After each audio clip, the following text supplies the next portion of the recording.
दोस्तों आज हम सीखने वाले हैं समाकलन के महत्वपूर्ण सूत्र। अगर आप इन सूत्रों को तैयार कर लेते हैं तो समाकलन आपके लिए बिल्कुल चुटकी का खेल हो जाएगा। और समाकलन में कई लोग कहते हैं कि बहुत ज्यादा सूत्र होता है, लेकिन मैं सिलेक्टेड ऐसे सूत्र बताऊंगा जिसको तैयार करने के बाद आप आसानी के साथ किसी भी समाकलन को हल कर सकते हैं। अब समाकलन सीखने में आपको किसी भी प्रकार की दिक्कत नहीं होगी, है ना, क्योंकि जो सूत्र हम बताने वाले हैं आपको ये सारे के सारे सिलेक्टेड सूत्र हैं और मात्र इतना ही सूत्र एटलीस्ट आपको समाकलन में तैयार करना है, उसके पश्चात आप आराम से समाकलन कर पाएंगे, है ना। आइए एक एक करके सूत्रों के बारे में बात करते हैं।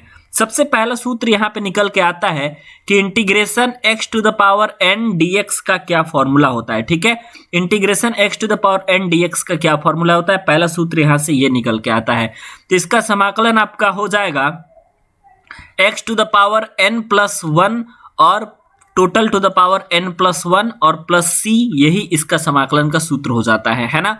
ये पहला समाकलन हो गया। x to the power n का इंटीग्रेशन कितना होगा, तो x to the power n plus 1 और पूरे का बटा यहाँ पे हो जाएगा n प्लस 1 और प्लस c यहाँ पे जरूर ऐड कर दीजिएगा, है ना। चलिए नेक्स्ट सूत्र की तरफ चलते हैं। तो नेक्स्ट सूत्र आपका सूत्र यहाँ पे आपका निकल के आता है कि इंटीग्रेशन 1/x dx का क्या इंटीग्रेशन होता है ना। कई बार अगर आप सॉल्व करते हुए जाएंगे तो इस तरीके का फॉर्मेट देखने को मिल जाएगा कि 1/x का समाकलन क्या होता है। तो इसका आपका होता है log x और यहाँ पे मैंने आपको बताया है कि प्लस c आपको यहाँ पे ऐड कर देना है ना। तीसरे क्वेश्चन की तरफ बढ़ते हैं। तीसरा क्वेश्चन यहां से निकल के आता है कि integration e to the power x dx का क्या सूत्र होता है। तो e to the power x dx का यहाँ पे डिफरेंशिएशन भी e to the power x होता है और इसका अवकल समाकलन भी अगर आप करेंगे e to the power x का इंटीग्रेशन क्या होगा, तो यहाँ पे ये निकल के आता है e to the power x plus c, है ना। मतलब कि वही आपका निकल के आ जाएगा समाकलन भी। क्वेश्चन नंबर 4 की तरफ चलते हैं हम। चौथा नंबर आपका यहाँ पे निकल के आता है सूत्र a to the power x dx का क्या सूत्र होता है ना। e to the power x dx का तो समाकलन आपने देखा कि e to the power x plus c होता है, लेकिन अगर आप समाकलन देखोगे a to the power x dx का तो इसका निकल के आता है आपका a to the power x upon में यहाँ पे आता है log a और आधार इसका e रहता है और प्लस में c। इसमें आपको कंफ्यूज नहीं होना है a to the power x में और e to the power x के समाकलन में, है ना, क्योंकि यही आपके लिए इंपॉर्टेंट है जो चीजें मैं आपको बता रहा हूं। अब कुछ हमारे पास जो ट्रिग्नोमेट्रिक वाले जो समाकलन होते हैं उसके तरफ हम देखते हैं। तो इंटीग्रेशन सबसे पहले निकल के आता है cos x dx का क्या होता है ना। तो इंटीग्रेशन cos x dx का यहाँ पे सूत्र निकल के आ जाता है sin x प्लस c, है ना। इंटीग्रेशन cos x dx का सूत्र निकल के आ जाता है आपका sin x plus c। Next हम देखते हैं आपका 6वां नंबर क्वेश्चन। 6वां नंबर यहाँ पे सूत्र देख लेते हैं। तो अब cos x का आपने इंटीग्रेशन देख लिया, अब यहाँ पे आप sin x dx का इंटीग्रेशन देखेंगे। sin x dx का इंटीग्रेशन जो होता है आपका ये होता है आपका माइनस cos x प्लस में c। 7वां नंबर यहाँ पे फॉर्मूला आप देखिए, इसमें आपको ये कहा जा रहा है कि इंटीग्रेशन आपके पास अगर sec स्क्वायर x dx रहेगा तो क्या होगा, तो sec स्क्वायर x dx का जो आपका इंटीग्रेशन होता है वो होता है आपका tan x प्लस c। 8वां नंबर आपके पास फॉर्मूला निकल के आता है यहाँ पे कि इंटीग्रेशन अगर आपसे पूछा जाए कि cosec स्क्वायर x dx का क्या इंटीग्रेशन होता है, तो integration cosec square x dx का यहाँ से निकल के आता है आपका माइनस cot x प्लस में c।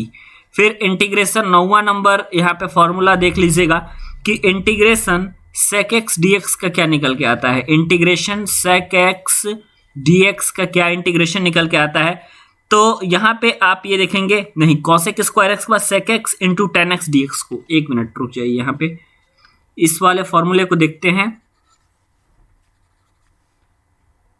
9वां नंबर जो आपका फॉर्मूला है वो कह रहा है आपका कि integration sec x into tan x dx का क्या यहाँ पे इंटीग्रेशन निकल के आता है।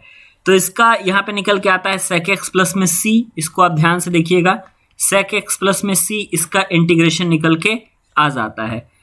10वां नंबर फॉर्मूले के बारे में बात करें तो ये हो जाता है आपका इंटीग्रेशन में cosec x इंटू में cot x dx का आपका निकल के आ जाता है यहाँ से माइनस cosec x प्लस में c, है ना। फिर उसके बाद अगर आप आइएगा कुछ इनवर्स वाले भी आपके पास निकल के आते हैं, कुछ इनवर्स वाले फॉर्मूले भी आपको पढ़ना है।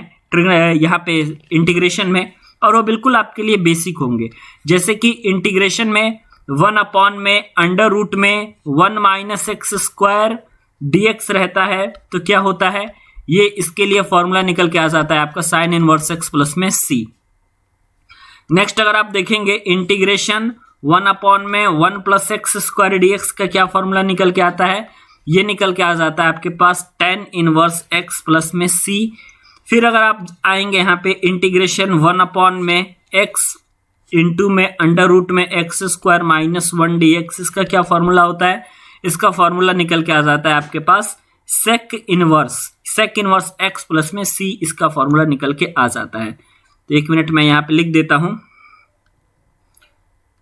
सेक इनवर्स x प्लस में c।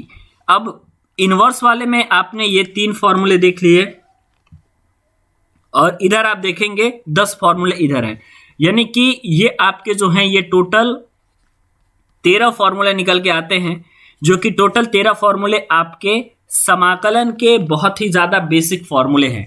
इन्हीं फॉर्मूले के बेसिस पे आपके समाकलन के सभी क्वेश्चंस आपके सॉल्व होंगे, है ना। तो इतनी बातें आप जरूर ध्यान दीजिएगा, यही आपके प्रश्न जो हैं आपसे पूछे जाएंगे।